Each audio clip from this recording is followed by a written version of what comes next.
Welcome into a live edition of the Casey Laboratory presented by Emprise Bank, member FDIC. It's a Monday. It's a delicious victory Monday. It is a matter day. Matt Swanson here with Matt Hamilton and Maddie Lane. Matthew Lane, what is good with you? Well, apparently not my camera, according to you guys. But football wise, everything's going really well. The Chiefs get this big win. Everything's looking good. We had an awesome week of college football. Go Bearcats! And everybody really had a great weekend all around, I think. So I'm excited to be here. I'm excited to come hang out, talk a ball with my fellow Matts. And Hamilton, how was your weekend of football watching? It was great. I mean, back-to-back tremendous Sundays of action, a lot of close games, a lot of fun. And it is great to finally be able to talk to somebody through the original webcam, which is I will say, camera does look infinitely better than it did before the show. yeah, I'm very disappointed. It happens like that sometimes, honestly. Like we'll go like Yeah. it'll look like an 8-bit camera when we're doing the pre-show, and then we'll go live and it just automatically fixes it. I don't understand it all that much. Hamilton, do you consider yourself still like a Giants fan? Is there some Giants loyalties there? Like how does that sit with your, because like you kind of had some Giant loyalties growing up. Like what is that for you these days? Yeah, I mean, I still like to see them do well. I don't have like doing this as long as I have, working for NFL Network doing that. Like I don't have like a strong rooting interest anymore, but I still like to see them do well. My dad is still a huge Giants fan, a lot of friends and family, so it's always nice when they're doing well. But yeah, I've you know, don't have the strong rooting interest there anymore after doing all this for so long. Well, shout out to Hamilton's family and congratulations to them for beating those undefeated Los Angeles Chargers and Jackson Dart. That was fun. Hey, it helps the Chiefs out. The Denver Broncos are in a fight with the Cincinnati Fraud Goals as we speak. And the Raiders already lost as well this week. So maybe some good things coming down the pike for the Kansas City Chiefs on top of an already just incredible weekend for them, dominating the Baltimore Ravens in decisive fashion. Hamilton, what were your takes on that game before we get too crazy? Just some big thoughts here about the Chiefs beating the Ravens. Yeah, I mean, just it's such a reminder of how critical Xavier Worthy is for that offense. And it's, we knew it would help. I know there were some people saying, oh, it's not going to fix everything. It's not going to say like it fixed a hell of a lot. Just his presence there, not just the playmaking, not just the 100 something yards, not just being the leading rusher, but just what he does for everybody else in that offense. The eye candy is back with the run game. He's lifting the coverage for all the stuff underneath. Like he's the engine that makes this thing work right now. And it was so apparent from seeing him back out there. He looked tremendous. And as we're going to get into in a little bit, Spags is absolutely the GOAT. Maddie, Lane. Oh, sorry. Didn't know it was my turn. Yeah. So Almost always yeah. Okay. Oh, good. Good to know. Green light to come to get in here whenever I want. You guys all heard it here, kid. All right. So yeah, I think the Worthy thing was a huge deal. Obviously, we all saw he leads the team in receiving yards, rushing yards, like that mattered. But going back and watching it, it took a couple plays or a couple series before the Ravens. I think they kind of thought that Worthy was going to be out there and be a little bit of eye candy. The Chiefs didn't really want to use him, I believe was their thought process. And then that first deep shot they hit to him, Marlon Humphrey was just kind of going through the paces. Then he like faked a blitz and got caught a little flat-footed, and Worthy just ran right through some contact and right by him. But kind of from that moment on, there was a couple more plays quickly thereafter that where he got behind other corners too. And it's like, oh, the Ravens like, he might be actually ready to play in this game. So we now have to pay attention to him. And it felt like that kind of changed their entire plan on defense. Not that, what they were doing was probably going to work anyway, given all the injuries they suffered. But I do think that as the game went on and they saw how healthy Worthy was or how functional he was able to be and how the Chiefs were using him, it was like, oh, there's now somebody we have to respect a little bit. And that opened everything up for Juju Smith-Schuster. And he hasn't gotten this open in a long time just because that's not his game necessarily. And the Tyquan Thornton touchdown, some of the rushing lanes that were being opened up. So yeah, Worthy coming back was every bit as a big deal as you could have hoped for as a Chiefs fan. 100% agree. I think it's been funny to see, the Chiefs offense does some incredible things, and we've got all show to talk about some of that kind of stuff, right? They don't get credit. It doesn't seem like they're getting the same kind of credit that other teams have been getting credit for, that the Baltimore Ravens have lost to this week. Like the Buffalo Bills in week 1, the Detroit Lions getting a little bit more credit for the offensive performances that they put together versus what the Kansas City Chiefs just did with basically, look, the Chiefs pulled up very quickly. Basically, as soon as everyone else on Baltimore's defense pulled up, the Chiefs kind of pulled up too. But don't let the hamstring issues or hamstring conversation distract you from the fact that the Kansas City Chiefs were absolutely beating the brakes off of the Baltimore Ravens when they quit. And I'm not saying quit in like this like existential thing, whatever. Like, I'm not trying to get too crazy with it. Sure. But I do think that, when they kind of pulled some players back, you're here, like the hamstring issues, they kind of just pulled some of their starters and stuff. The Chiefs were dominating. It was a 17-point win when that happened. So you can say whatever you want about the injury or the injuries and all that stuff.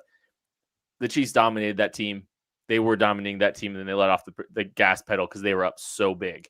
And the game was decided because Cooper Rush came in and played, and Roquan had to leave, and like that was just what it was.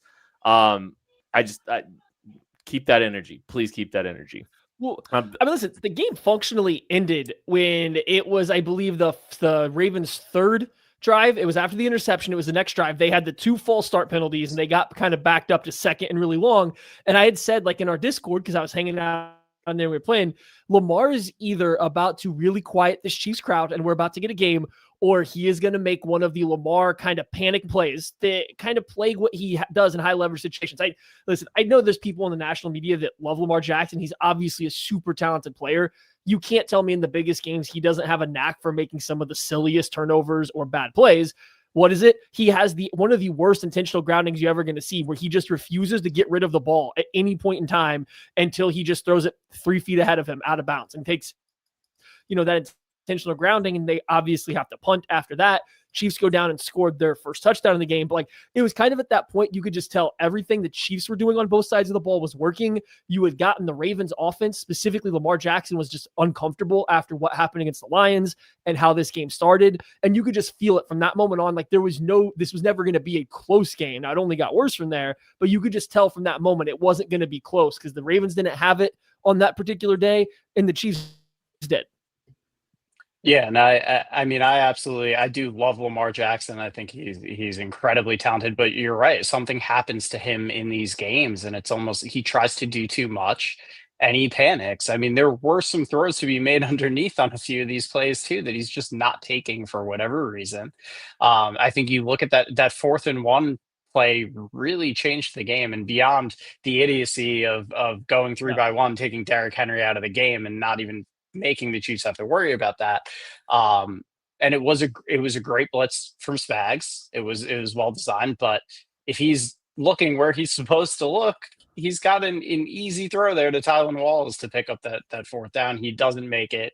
The blitz gets home. We know the rest. But yeah, it is bizarre what happened in these moments. But I will say, it seems like Spags is able to do that to him and get that out of him more than anybody else, because there are some big games where we've seen him go off and have big performances. It is never against the Kansas City Chiefs. Yeah, Lamar. Lamar's taken some steps, and I think in these games, like in the past, and that this felt like a step back. Like, I think the last time that these two teams played, it felt like Lamar really made some big plays in that game, and like Lamar had some moments in this one too, but for all intents and purposes, Steve Spagnuolo was absolutely in his bag. He was absolutely just dialed in, and he put a tremendous game plan together and his staff, credit the staff as well, to slow down Lamar Jackson. You got to see, I think, some things that the Detroit Lions were doing a little bit in the week prior, and then Spags, I mean, he did a lot of his own stuff too, because I mean, he got real exotic. I saw Bill Barnwell posting a clip today. They held a too high look. They held a too high look and kept holding it, and then they brought zero pressure, where they essentially ran the two safeties to the trips bunch side, just had him chase it to just desperately get to man coverage. But they brought a blitz, so Lamar didn't try to go to the trip side. He tried to go to his back out of the backfield. Like Spags was absolutely just dialed in this game, Maddie. No, he was. And I'm glad that like the whole conversation has taken us here, because I've been, look at the last 3 games. And like, I know the Chiefs only had lost one of them, but like, look at the last 3 games. The Chiefs defense is, I mean, playing fantastic. And you watch them and like, it's really hard to pinpoint specific players that are dominating these games. What sticks out is what Spags is calling up out there on the defense, like what they're doing defensively. And it's just been a little bit different each and every single week. And when I say a little different, I just mean they've been trying different stuff, because he's living in the extremes of whatever it is that he's doing. Yeah. I would love to see how often the Chiefs rushed 3 this game. I haven't seen that yet. I bet it's one of the highest of Spags' career. They only blitzed Lamar Jackson 6 times, and that's very abnormal for how he usually plays Lamar Jackson. Like, that's how I think he's won 5 games against Lamar Jackson, 4 games against Lamar Jackson since he's been in Kansas City, and the majority of them have been very blitz heavy. Because that's how you've been able to get to Lamar in the past. This game, 6 times, that was it. They had success on those 6, but then everybody remembers Nick Bolton running free, Leo Schnell, these guys running free at Lamar, but a lot of them were sim pressures with only 3 or 4 guys rushing, maybe a spy. They weren't going blitz crazy. They just played a bunch of sim pressure, a bunch of spies, and the way they utilized their spy, I thought, was really, really good. They kind of took a page out of the Lions playbook, where they weren't staying deep and just trying to mirror Lamar Jackson. They were forcing Lamar to, show his hand, which direction he wanted to go. And then that spy was stepping down immediately from at the line of scrimmage, and then just essentially rushing in off of wherever the protection didn't slide to, where Lamar was trying to run. Round of applause. That was, once again, that's like the 3rd game in a row where I think Spags has had an unbelievable game plan that I don't know if it's replicatable. Like, you can't use it again. Yeah. But at this time, that's 3 in a row. Yeah, and he can just do this. He can just keep making up new game plans every week, I guess, and running completely different styles of defense. But to back to your earlier point, so according to Next Gen, they only rushed 3 once, but 31 snaps of a 4-man rush, all 3 sacks coming with a 4-man pressure. Well, I wonder how they would classify like the 4th man spy as well, like in that data, because they were at least getting the Ravens to basically just to declare protection and count for that 4th rusher, and then they were getting they were spying from there. So like, I don't know how they're classifying that either. I would be kind of curious how they did that, but anyways. No, absolutely. But no, it was it was a tremendous game plan once again. And this is, to your point, Matty, over the last 3 weeks, this is the number 2 scoring defense in the NFL. That Chargers game was the anomaly out of all of this. And we've talked about it. I think just, simplifying things for some of these guys in a way, they're just playing so fast right now. And seeing this 4-man rush generate pressure on 42% of those snaps is something I can't remember the last time we've seen that. It's been such an ongoing storyline that this 4-man rush, that the Chiefs can't generate pressure with 4. We've talked about it at length through the 2 years that I've been on the show, and they really got the job done. And you're right, a lot of that was the simulated pressures from Spags and him, getting creative there. And maybe that is one thing we see carry forward here a little bit more is some more sim pressures to be able to generate more pressure with 4. Nick Bolton got 5 free rushes out of 10 charted rushes in this game. That was per Next Gen stats as well. Like, that doesn't come by accident. That comes with exceptional play calling and game planning there. And I mean, I love this new. I love this kind of new spy technique. It's not new, but like I think teams are finding some success with it because like you're affecting protection with that fourth rusher, which is just a linebacker, basically getting to declared protection, backing off, but not giving a ton of space. You're kind of letting Lamar. You're kind of Lamar's having to make bigger decisions on scrambles quicker. He's having to figure out his exit strategy. I think that's getting him to drop his eyes a little bit, right? Like I think having that decision to make so cleanly or so quickly, I think is affecting his eyes a little bit when he's having to try to find an open receiver. It was just brilliant. It's like I think the last 2 weeks, like shout out Kelvin Shepherd last week with Detroit doing a lot of good stuff there with it as well. The Chiefs were smart enough to replicate it, and like they had their own tricks and stuff.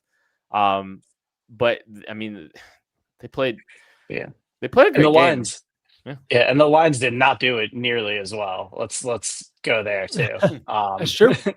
Yeah, I mean, they did it well enough to win Kelvin the game. Shepherd and Spags got on the phone like 2 weeks ago and decided to talk about this.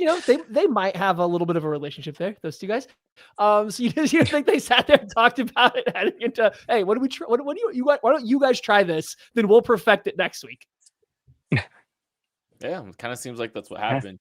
I think they did a tremendous job. I think the linebackers had their best game of recent memory. Like I think that was one of the big things that you kind of got to point to as well. Hamilton, anything else on Spags before we move on? I did. It's not about Spags. It's actually a complete aside. But I did want to say, you guys brought up the Bills earlier, and I think you'll enjoy this. Well, the Chiefs have played this like gauntlet of an early season schedule. Do you know what the combined record of the Bills opponents is right now, heading into 1-76, 1-13? No, shut up. It'll move to 2-14 after this Dolphins Jets game. Stop it. Yeah, the only win they have is the Ravens beating the Browns. Oh my! Yep, that's it. Are you kidding me? 1-13. It's an 0.77 opponent win percentage right now. It's insanity. That's the most AFC. Or sorry, 0.71. I gave them too much credit. Yeah. Too much credit. It's the most AFC East thing I've ever seen. Yeah. They haven't played the Patriots yet, so I guess there's that.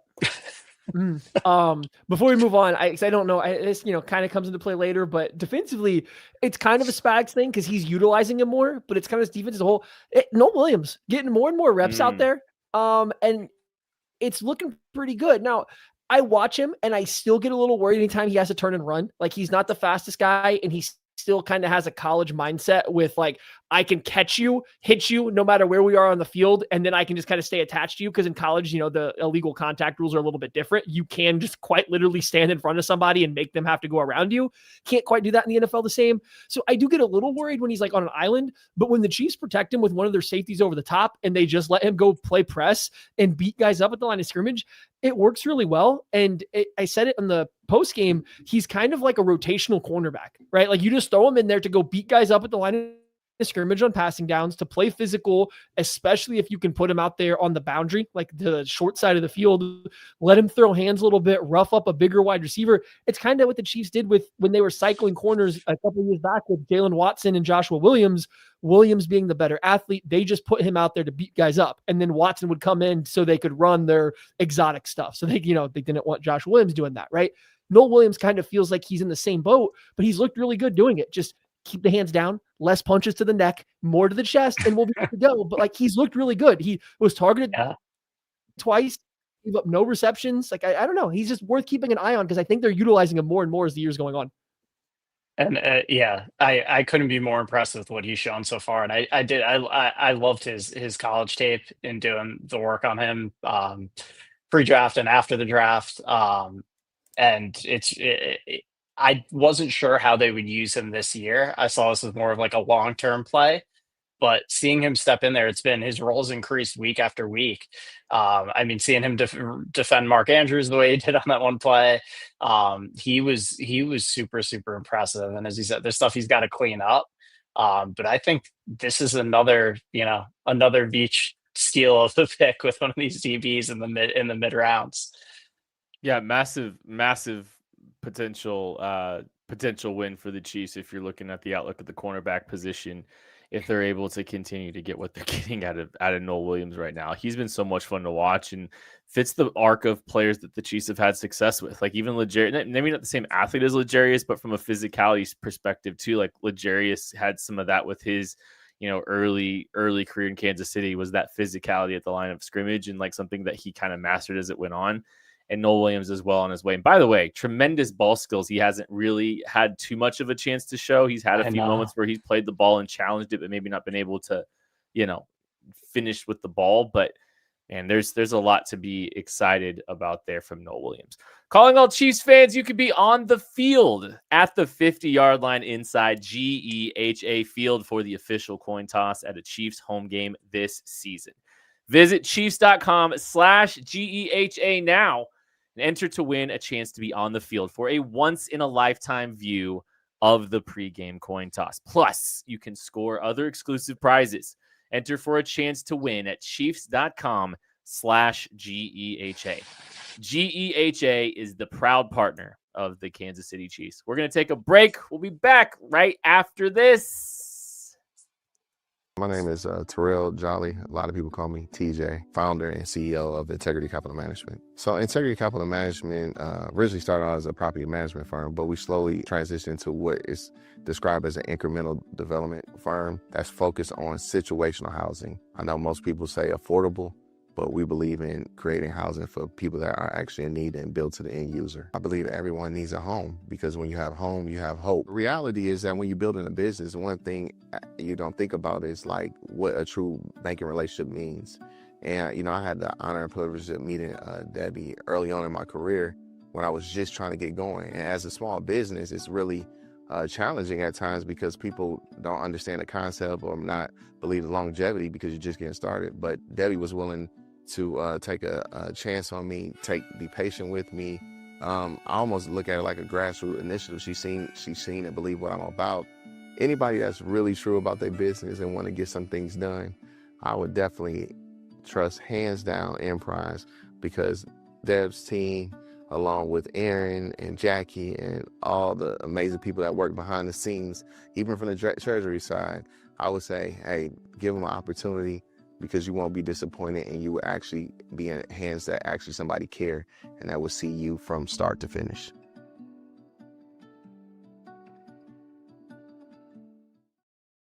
Per remarkable producer Tucker D. Franklin, the D stands for fun stats. Only 38% of the Bills games since 2023 have came against teams with winning records. Not great. Just throwing that out there. The Baltimore Ravens don't have a winning record, by the way. Yeah, AFC East. AFC stat if I've ever heard of one. Oh, don't you have to? Never mind. I'm trying to be a little nicer today. Let's talk about the offense, though. You're off to a horrible start. I know. especially pre-show. Yeah. Pre-show, I got all the heat out. I had to talk about. Well, no, I'm not doing it. Come after both of us, yeah. Hamilton, I'm on the record saying I love the hammy squint. Okay, Maddie's You're not allowed to call it that. Maddie's fantasy football team makes people laugh just looking at it, so it's not my fault. Okay, just that's all. They're all dead, including Braylon Allen. Yeah, Braylon Allen just fumbled too. Not really. There was that. He's hurt. There was also not actually dead. Yeah, there was also that. Offensive side of the ball, that was a lot of fun to watch. Very much enjoyed that performance from the Kansas City Chiefs. Hamilton, I know you hinted at this a little bit where earlier seeing Xavier Worthy kind of get back and get involved. Existentially for the rest of the season, do you feel like this was a turning point for the Kansas City Chiefs offense? Was this like a big moment for this team where you see that, hey, this is the moment they turned the corner, they didn't look back, and they kind of got back to some of that offense that we're so used to seeing in Kansas City? Yes or no? Honestly, I think it started in the second half against the Giants. We talked about it a little bit last week. Like that started looking like a Chiefs offense again. And I think this getting Worthy back just took it to another level. But yes, I think this, whatever you want to say, whether it's second half of the Giants or this one, I think it's the turning point. I think this offense, that's what this offense is going to look like more and more often than not this year. There may still be some bumps in the road, but I think especially when Rashid comes back, I really do think this is, all systems go. This is going to be the best Chiefs offense we've seen since Tyreek Hill left. Yeah, I mean, we're turning that way, right? Like we talked a little bit about the Worthy aspect, and that's all still there. And if we want to sit here and talk more about Worthy getting open downfield a couple times and even a few more that they missed and how that opened up. I mean, if you go look at all the Chiefs touchdowns, Worthy's on the field for all of them. Now, he played, a lot of snaps, so it's not a complete surprise, but go watch the Chiefs' first red zone drive where he wasn't on the field for their 2 passing plays and how there was just no space. Nobody got open. Part of that was the route concepts. Part of that was how the Ravens played it. But then you come back and every other time they get into the red zone, Worthy's on the field. And all of a sudden now you're being able to create a little bit more space. I don't think that's entirely coincidental, right? There's probably a little bit of a reason for that, especially when you watch a couple of them and the stretch that he's kind of causing that defense vertically and horizontally. But more than just him, they got back to under center. They ran more under center and with a 6 offensive linemen than they ever have. I think they were up to a fifth of their plays were under center or had a 6 offensive lineman in. And they mostly ran the ball. I think they only threw 1 pass, and it might have been the Pacheco touchdown. I don't think that was counted as play action, even though it looked like it could have been, but it wasn't. That was the only pass that they threw that wasn't out of play action from under center. But they ran the ball 9 times. They had a couple play action passes in there. They did a lot from under center. And that's something that we've all been asking for them to do over and over and over again heading into this game. Because when they do it, they have a little bit more success. Now, the passing game wasn't taking off from it, but the run game was a little bit more effective. Once again, especially as the game wore on, they were able to find not chunk plays, but chunk plays for them. They were no longer getting 2-yard gains. It was 4 and 5-yard gains. And that's a big deal. Yarder in there from Kareem Hunt with a little of that backfield action from Worthy opening things up. Pacheco found an 8-yarder at one point in time too. So yeah, Hamilton. I don't know if you looked at this though. Did you see who led the Chiefs in rushing? Oh, I did. Yeah, I did. It wasn't Patrick Mahomes this time for once. It was not a running back. First time. And as the Chiefs have had a running back lead their team in rushing this year at this point already, though, right? I'm trying to think. Was there one game? There has to have been one. Okay, let's see. I think I'm pretty sure it was Kareem against the Giants. I think it was finally the Giants. The Giants, yeah. But they got 1 out of 4. I was gonna laugh if how there was a season that the Chiefs didn't have a receiver catch a touchdown pass. Yeah. It would have been just hilarious if the Chiefs could go a whole season without one of their running backs leading their team and rushing on a game. That would have been fun. Isaiah Pacheco, 10 carries, 45 yards. Yeah. Mahomes actually only had 2 rushing yards in that game. So, but yeah, I think this is just the start. This is just the start with this offense because I think you're going to get Rashee Rice back, and this team has had stuff cooking for multiple years now where they've had a vision for Rashee Rice and Xavier Worthy on the field together with Hollywood Brown. Yeah. Now you've got I think the real member of the big 3, Tyquan Thornton, in the mix. They've got a lot of meat on the bone from the last couple of years. They've got a lot that they haven't had to use over the last few years because they've not had all the weapons that they like.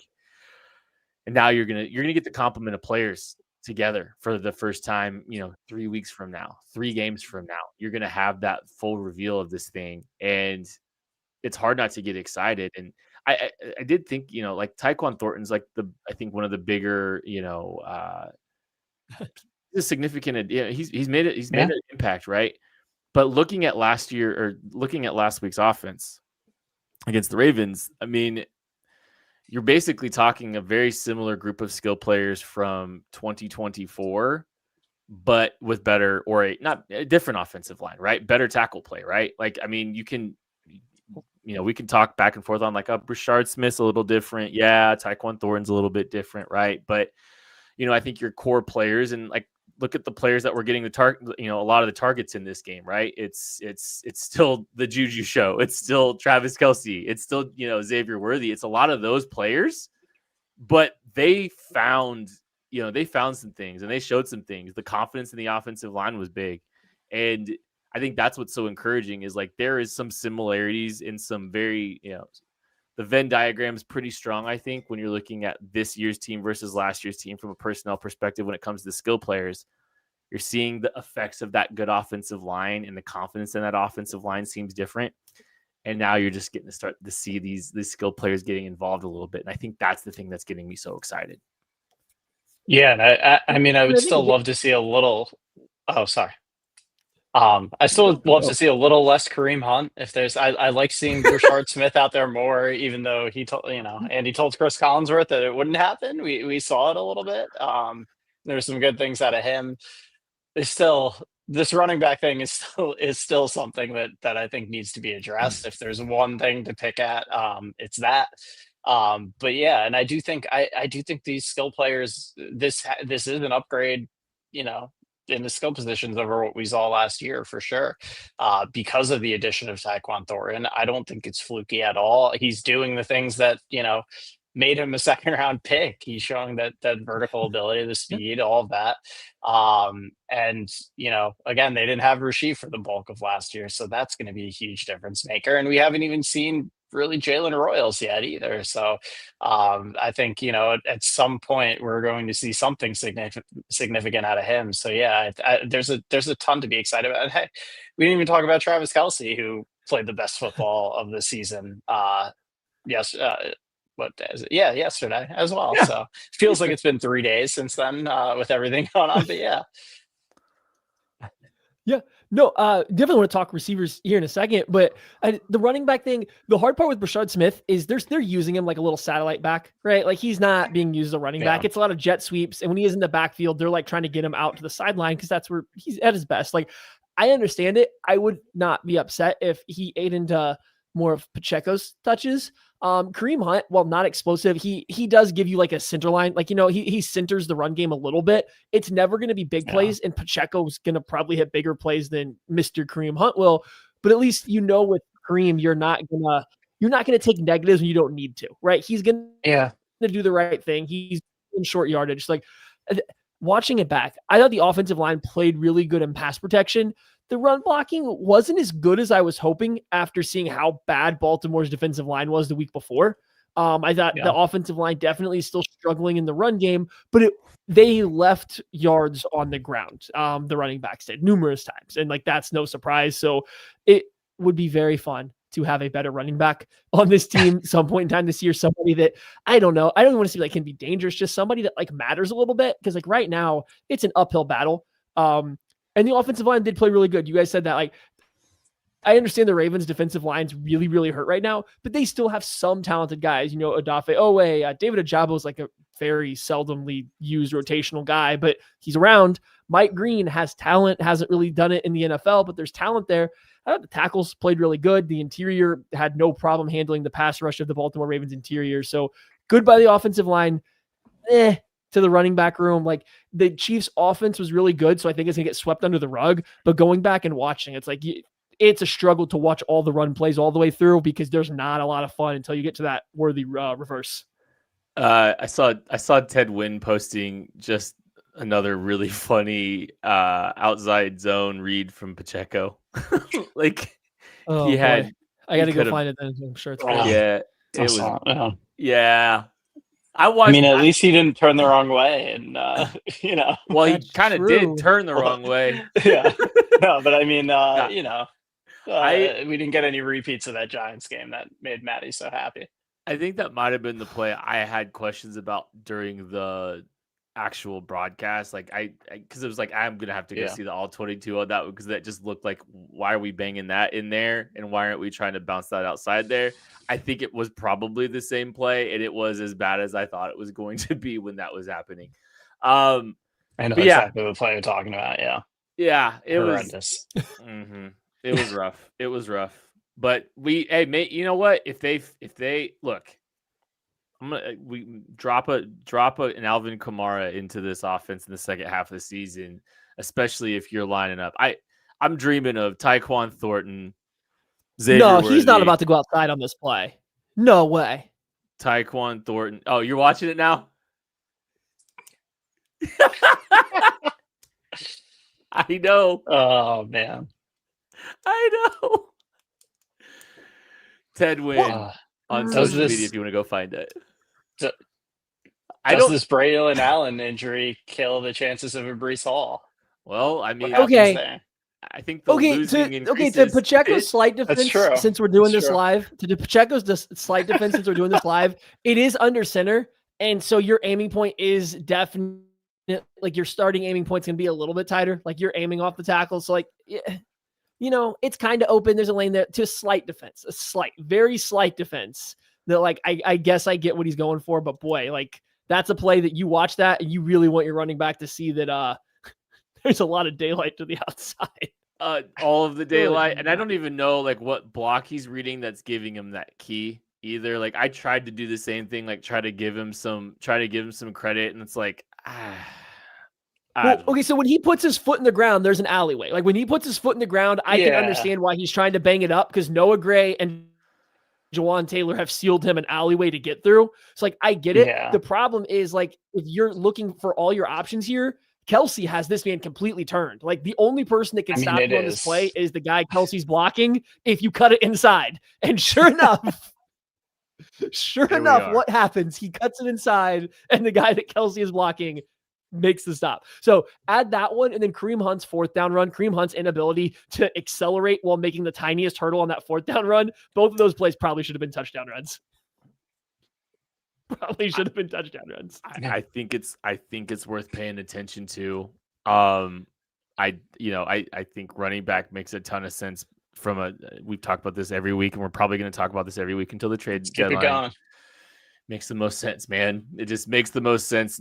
Opportunity to actually draft one or to actually be able to acquire one. The draft capital required to do it, the cost of the player relative, like it all makes a ton of sense to try to get a running back here. And like I think there's going to be some good running backs on some bad teams that are going to have some availability, and I think they need to strongly consider going and grabbing one. And I think you drop a really good running back into this group of skill players that continues to ascend, that continues to look explosive. And as Maddie wanted to put it in the rundown, a little dangerous. Maddie Lane, you think this offensive skill group, these receivers are starting to be a little dangerous here, Maddie? I mean, like, yeah, I think so. Right. I mean, we saw what Worthy did in this first game back. And, he said he was nervous until he got that first hit and he was slung right down on that shoulder and he was fine. So I think that did give him some confidence. I still saw him. I mean, Worthy's never gonna be a guy to take on contact, but I saw him turtling up even more than last year when he was getting close to getting hit. And that's fair. Like, I'm sure that shoulder hurt like hell. That injury is not going away at any point in time this year. Right. So I'm sure it didn't feel particularly good, but so he was shying away from contact, but yeah, he looked really good. We talked about him getting deep behind the Ravens coverage a couple times. What he did, Chidobe Awuzie on that one, I guess stop route. I don't even really know what route he was running because the corner fell down. So he just stopped and said, "Hey, I'm open." But dead-legged him. Just the process. Yeah, well, it was the process, right? Flash outside release, go inside into the blind spot, and then as soon as you get to your point, you put on the brakes, and the corner's panicking because he doesn't know where you are for a second. He falls over. Like, it was a good route. And so seeing Worthy do that, and he did that at Texas, like he's never been quite the gadget-only player that people that don't like small receivers try to paint him as. And the Chiefs haven't really given him the full arsenal of routes to run. I think you're getting closer to that. So that's big. That makes him even more dangerous than his speed, but it's the rest of the guys, right?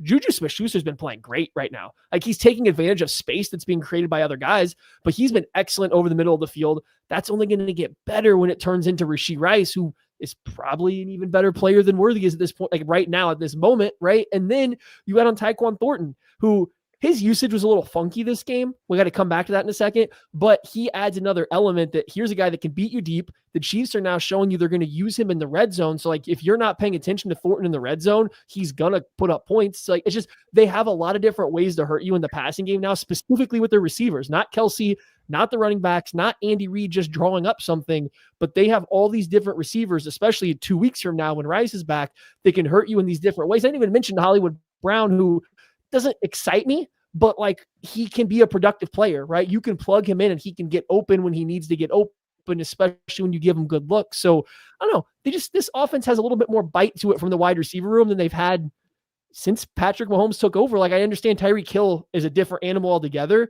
but outside of him, what have they ever really had with those teams? Like this wide receiver room. Yeah. No, I'm with you, and I'm glad you brought that up about Worthy too, because that always pissed me off in the draft process. It's like this is not John Ross where you're just sending that. He ran some crispy routes at Texas, and it was great to get to see that against Awuzie, because you're right, like we hadn't seen it as much last year. I hope we see more of it going forward. And you can tell like he's playing with so much more confidence too. You could kind of see it as last year built. I thought he was playing his best football at the end of last season into the playoffs. And, you're really seeing it continue here. I mean, that was as complete a performance as he put up yet as a Chief, which is really exciting. And that's the thing too. Like you figure, sometimes young players continue to get better too as they go here. Which I feel like some people kind of underestimate about him. So really, really excited to see that. And yeah, it's the trickle down effect of just having him beyond what he does as far as lifting the cover, all the stuff we've talked about that he brings to this team. There is that trickle down effect too, because you're seeing like you're getting Juju matched up with linebackers now. You're getting, just way more space to operate in the middle of the field. And it's like everybody is now playing the role that they were kind of supposed to play in this offense, as opposed to being asked to do things that were maybe a little bit outside their skill set. So just absolutely massive having him back in there. And it's only going to get better as they continue to get healthier. So I am fully on board with where this Chiefs offense is right now. And I couldn't be more excited about it. It is hilarious. I mean, just to see the swings, right? Like people saying Andy's Cook needs to retire. The game has passed him on. And turns out all he needed was talent to be on the field. It's amazing how that works. It really, the Xavier Worthy effect was so obvious. And it's just so cool that everyone feels like they're, like you said, like it's like appropriately placed. Every player is appropriately placed now, because just simply having Xavier Worthy on the field has just changed the math for everyone, has changed the opportunities for everyone across the board. And you saw guys it seemed to be kind of just fitting in really nicely. Hollywood had a nice game. Yeah. And like, I think Hollywood's good for that the rest of the year. Like you sign up for that. Tyquan Thornton, like the opportunities that he had the first 3 weeks gave him that opportunity in the red zone. So you've added another skill player that has some downfield deep ball ability, has won it. Like it is crazy to think that like Tyquan Thornton's really good down the field. And oh, by the way, he's also really good in the red zone. Like that is just a wild skill set to have that like is extremely valuable. So getting that with him in Hollywood, and you said Juju, Worthy, Rashid, like this thing could really snowball over the course of the second half of the season, because they feel better about the tackle situation, because Mahomes very clearly feels better about the tackle situation. And then all these guys getting to play the roles that they're best designed to do. It could be a lot of fun. It could be so much fun. I will say another thing with just the passing game, the downfield plays feel better watching them this year versus last year. The results, I think, have been pretty good this year versus last year.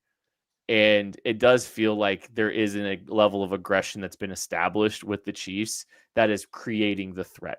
And they've paid it off enough that I think that teams are having to honor it. That's really exciting to see. And like, that's part of this snowball. You've got, Thornton, Worthy, and to a degree, Hollywood can get down the field still, right? There's plenty of vertical threat here. There's all kinds of stress that this skill group can put on teams. And I think that's really exciting. That's really exciting to see. And I can't wait to see what this looks like, 5 weeks from now. One thing that caught my eye though is we saw Thornton's snap count drop a little bit more than I expected with Worthy coming back, and we saw his usage in the slot have a decent uptick, like the percentage, not like the overall reps were a little bit up. And like, so the slot thing at first caught me off guard, but then I guess you don't want Worthy at this point, especially right now, playing in the middle of the field like at all. And that his strength was always working outside. He's really good on outbreaking routes, unless you're running him on a crosser where the goal is to get him to that second side, like across the formation, you probably don't want to throw him in the middle of the field. So I get actually why Thornton played in the slot a little bit more. But as the year goes on and you get more Rashee Rice and stuff, I would like to see Thornton get more of Hollywood Brown's reps. And maybe that does come with time. I don't know. We'll have to see how it plays out once they're all healthy. But like, he gives them a little bit more bite than what Hollywood does. And I haven't seen Hollywood do anything that I don't think Thornton can do right now. Like even in this game, like the touchdown he caught, great job. But like, do we not think that Thornton can outpace a cornerback across the field, with no help? Do we not think he can't catch like an uncovered RPO slant and then just continue running through the open field? Like the things that Hollywood are doing, I feel like Thornton can do. And some of the stuff that Thornton's doing, I don't think Hollywood Brown can do. So I would like to see their snap count kind of like flip a little bit and make it a pretty clear, Worthy, Rice, Thornton, Hollywood Brown is a 1 through 3, 4, and maybe even have Juju just battling with Hollywood. So just, again, he played well. I just don't know what he does better than the other guys at this point. And like, that's where I'm a little hesitant to say they've completely figured it out yet. Yeah, I think 25 snaps for Tyquan Thornton. He'd been over 70% every single game, was down to 34% in this game. And like, hey, look, the game got out of hand pretty quick. So like, I don't know. Maybe they're showing things a little bit less. Hollywood Brown actually had a less of a snap count than he has had for the entirety of this season as well. He had not been below 68%. So both of them see a drop with Xavier Worthy returning into the fold. But I think this will all shake up over time. But man, I think there's a lot of reason to get excited about this pass catching group for the future, especially if the offensive line is going to hold up. We're going to take a break. We'll be back right after this. What's up, guys? I'm BJ Kissel, founder and CEO of KC Sports Network, and I'm here to talk to Kansas City businesses. If you rely on technology, you need an IT support team that's not just another vendor, but a true IT partner. That's how I want to introduce you to my friend and neighbor, KJ Miller. He is a VCIO at ThrottleNet, the Midwest's highest rated and most reviewed IT support company. They've been in business for more than 25 years, helping companies stay secure, productive, and ahead of the curve. They aren't just IT support, but they provide data security, IT strategy, and cloud software services. They do it all, and their reviews show they do it better than anyone else. So if you want to hear about how ThrottleNet can help your local business, join the conversation with myself, KJ Miller from ThrottleNet, and our resident genius from KC Sports Network when it comes to IT, at least as he's affectionately known by us, Mr. Craig Stout. Click the link in the description to hear how ThrottleNet can help you. Chiefs Kingdom, I have got a question for you. What is your favorite touchdown? Well, for me, I can confidently say that my favorite touchdown, it's the next one, because with DraftKings Sportsbook, an official sports betting partner of the NFL, every touchdown could bring you closer to cashing in. From the first touchdown score to anytime touchdown props or the thrill of live in-game betting, every snap is loaded with opportunity. From spreads to money lines, same game parlays, regular parlays, you want it, DraftKings has got it. Here's the best part. Bet just $5, and if your bet wins, you'll get $200 in bonus bets instantly. I use DraftKings Sportsbook, and you should too. Your team hitting pay dirt pays out to you. Download the DraftKings Sportsbook app now and use code KCSN. That's code KCSN to turn $5 into $200 in bonus bets if your bet wins. In partnership with DraftKings, the crown is yours. Gambling problem? Call 1-800-GAMBLER. In New York, call 877-8-HOPE-NY or text HOPE-NY 467-369. In Connecticut, help is available for problem gambling. Call 888-789-7777 or visit ccpg.org. Please play responsibly. On behalf of Boot Hill Casino and Resort in Kansas, fees may apply in Illinois. 21 plus age and eligibility varies by jurisdiction. Void in Ontario. Bet must win to receive reward. Minimum minus 500 odds required. Bonus bets expire 7 days after issuance. For additional terms and responsible gaming resources, see dkng.co/audio. This is like a video only joke. I'm sorry for the podcast listeners, but the D in Tucker D. Franklin clearly stands for ball security. Did he Ravenclaw? He's so good, man. That is, it just makes It really is. it just makes me smile. It just makes me smile. So good. Appreciate everyone hanging out. Tucker says 7 points of contact. I don't want to do the math on that one. Already did. All right. We talked enough offense. The pass rush for the Kansas City Chiefs. There's a lot of metrics out there that are positive for them and for some of their players. George Karlaftis having one of the most successful pass rush win rates in the National Football League. The Chiefs seemingly being a decent pass rushing team. Maybe it's just a sample size of watching one football team closer than other teams. Kind of surprising. I think they're still doing some good things. It's not like they're completely devoid of talent. And I think, like players like George Karlaftis, who a lot of the underlying metrics love, was having a good season. I was just a little bit surprised to see his name climbing up some of these lists and some of the regard that he is, Matty Lane. This pass rush, what do you take away from it after 4 weeks? I don't know. I don't know.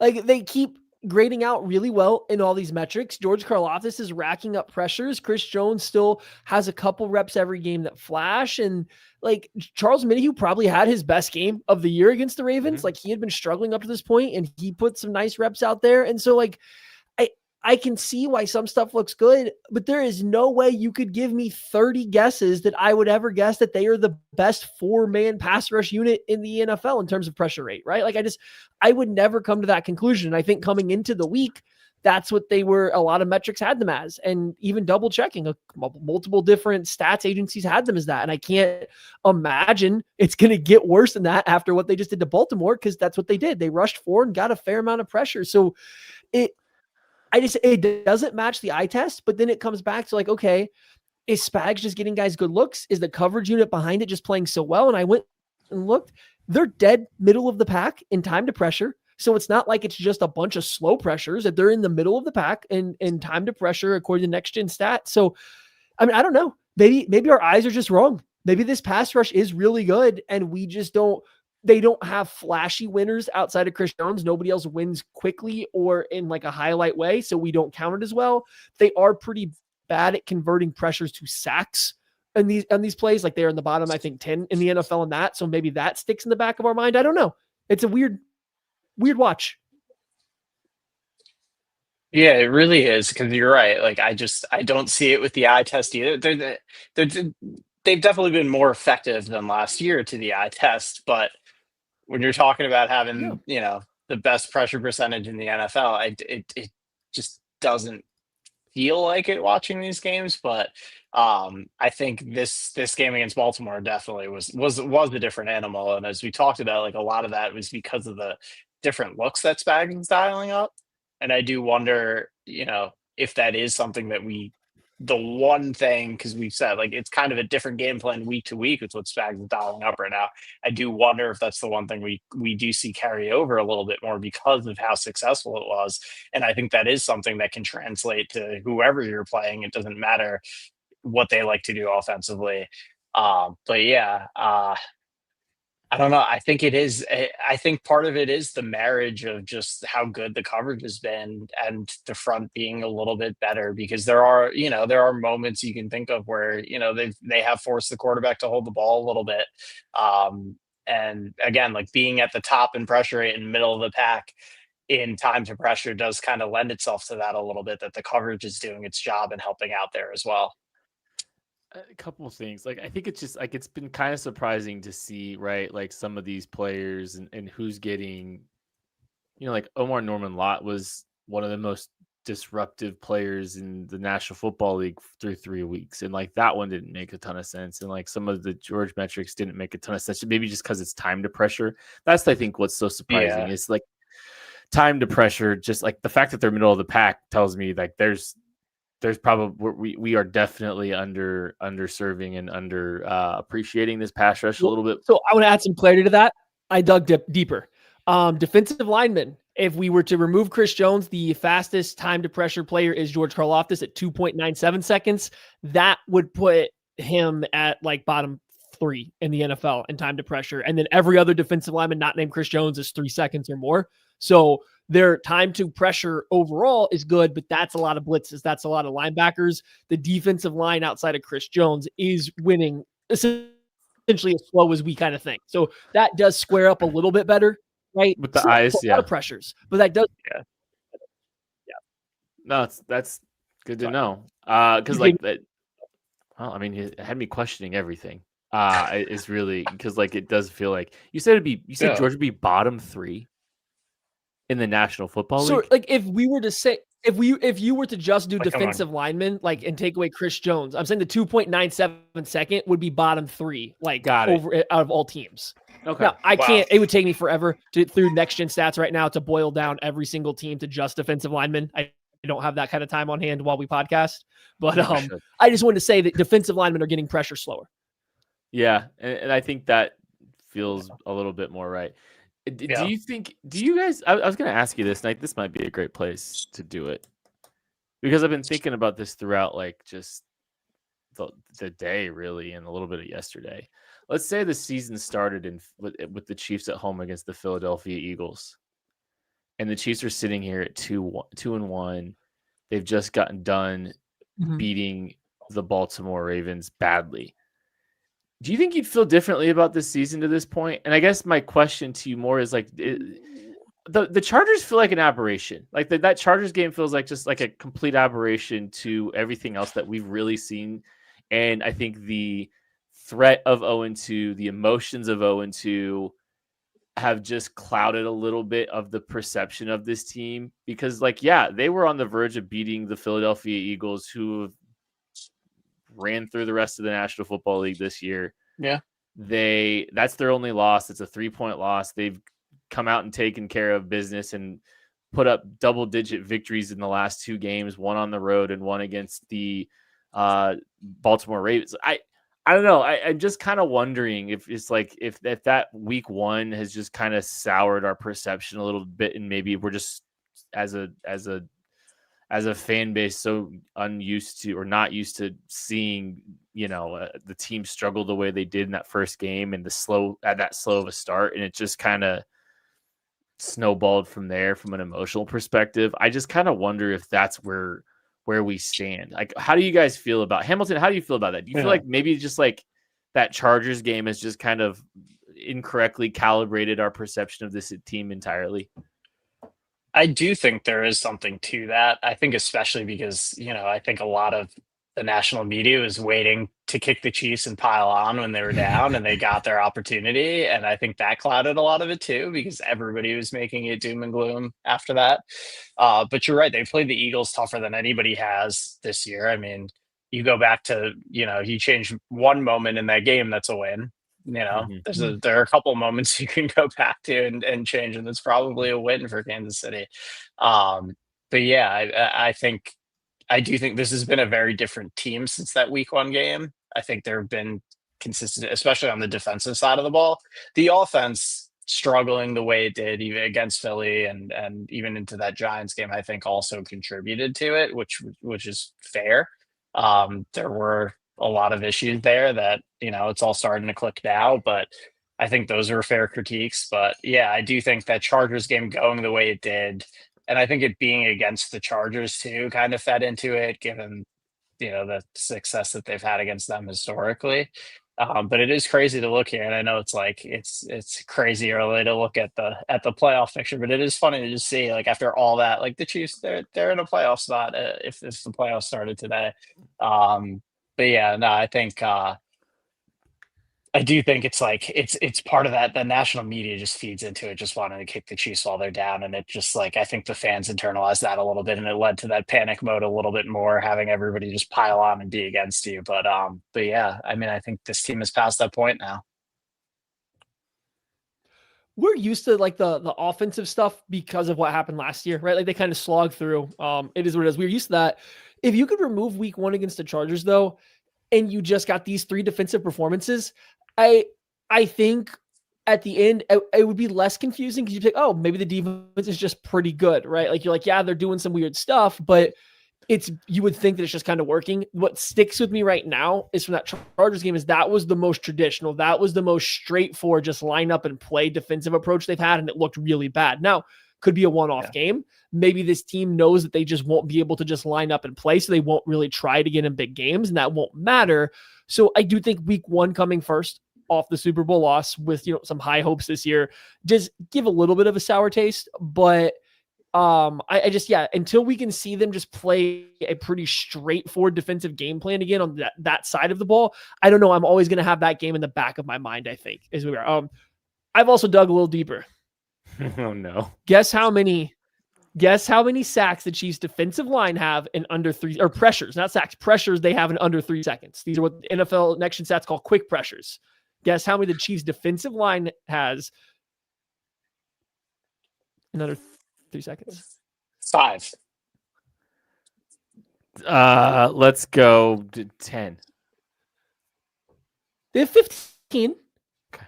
Now they have, I'm trying to count math right here in my head. They have about 45-ish looking at this total pressures. 15 of them are quick pressures. 8 by George Karlaftis. That surprised me, actually, honestly. Yeah. 5 by Chris Jones. That surprised me too, actually. Honestly, thought it'd be a little bit more. 2 by Charles Omenihu, and not a single one by anybody else. So that's probably why also to the eye test, it looks like they're not getting home. This is 3 seconds. Like that's a pretty long pass play for the NFL, right? That's well above the average time to throw for most teams in a game, or at least a little above. And so you're only having 3 possible guys can get there. Chris Jones is averaging about 1 of these per game, roughly, that we're at. Charles Omenihu had 2 of them, but that's probably in this past game. So it's just, I can find some stats that point to like, okay, the Chiefs pressure numbers are really good, but it's coming later in the down. And we're starting to find some of the stuff. The defensive line isn't overly good, but I was a little surprised by Karlaftis' 8, if I'm being honest. Then you look at the Chargers game specifically, and you see how quickly the ball's getting out of their hands. And you pair that with that number. It's like, okay, no wonder. Now, these quarterbacks haven't been this trio has probably not been the best to try to defeat with, the quick game that way. So, maybe a little bit of a bigger test this upcoming week, potentially there. We'll see. But I don't know. It's interesting. I feel I feel great. I feel a lot better. It feels like the season started finally. I don't know. It just feels like now we go. Like the now we go kind of started a little bit like in that Giants game, and now it just kind of feels like, all right, let's see what this team's about. And that's a great win for this team against the Baltimore Ravens. I don't care what anybody says. That's an impressive win for this team when they haven't had these kind of wins very many times over the last few years. We gave Hammy homework a little bit. We hand out helmet stickers, butt slaps. And we workshopped a little bit after the show, but Hamilton, it's really your call, man. What are you giving out? What is Matt Hamilton giving out at the end of every show after? Butt slaps are off the board, and so are helmet stickers. Man, I gotta be honest. I kind of dropped the ball on my homework a little bit here. Oh no! Yeah. All right, so we talked. We talked about because Alexander Hamilton's on the $10 bill. I think it'd be funny if Hamilton just gives out $10. Let's do it. We're gonna call it $10. We're going $10. I'm gonna give a helmet sticker to Leo Chenal for a tremendous interception in that game. He hasn't got a ton of love in this one, but that was a fantastic play by him. One of the best plays that we've seen from that. Sam linebacker in coverage, probably one of the best interceptions you're ever going to see from a Sam linebacker altogether. I think he had a good game for the most part altogether. So a helmet sticker goes out to Leo Chanel. Hamilton, what you got? All right, I'm giving my $10. I love this so much. I love it. I'm sorry. It's my fault, Maddie, for not doing my homework. I'm sorry to do this to you.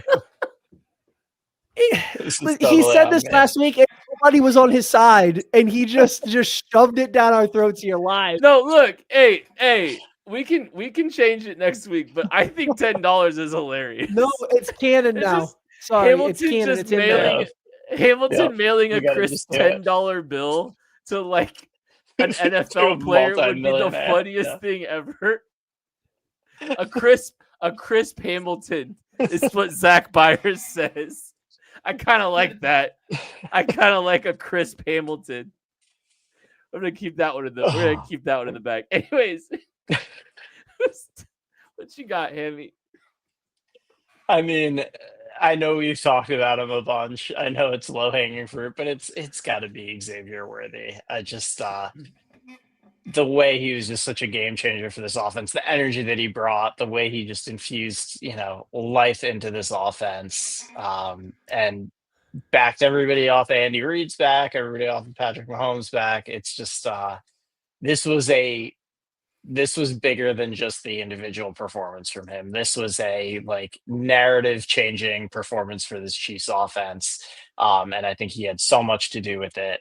And yeah, got a lot of credit for Matt Nagy from Andy Reid out of it too, which is another story. But yeah, it really was. It was one of those performances that kind of just transcended the individual accolades and what he did to contribute to the win itself. It is the way that we're going to talk about this Chiefs offense going forward is different because he's back in that lineup and because of what he showed on Sunday. Oh, my turn. All right. A butt slap and a good job. Whew, so many different ways to go here.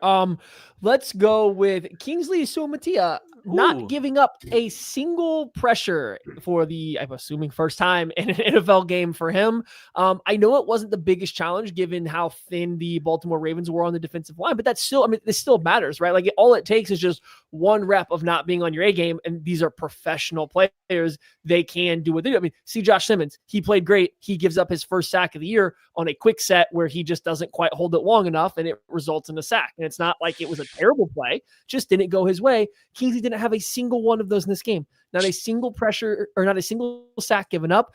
I might have only given up one or no pressures in the entire game, depending on where you look. So I think we are seeing him steadily improve. I do think he'll have a bigger test than what he had this past week going forward. But he's getting better and better. And we all ask for just, hey, get to not even league average, just get to fine left guard play. And we feel pretty good. And we might be well on our way there or past there for him. So good job for Kingsley in this one. Nice little butt slap and a good job. Now the one thing we do got to work on is staying on our feet when we pull around, when they decide to run power to the right and or not tripping other players in doing so. Cause this is, I believe, the fourth time now they have tried to run power to the right and not a single time has everybody stayed on their feet during the process.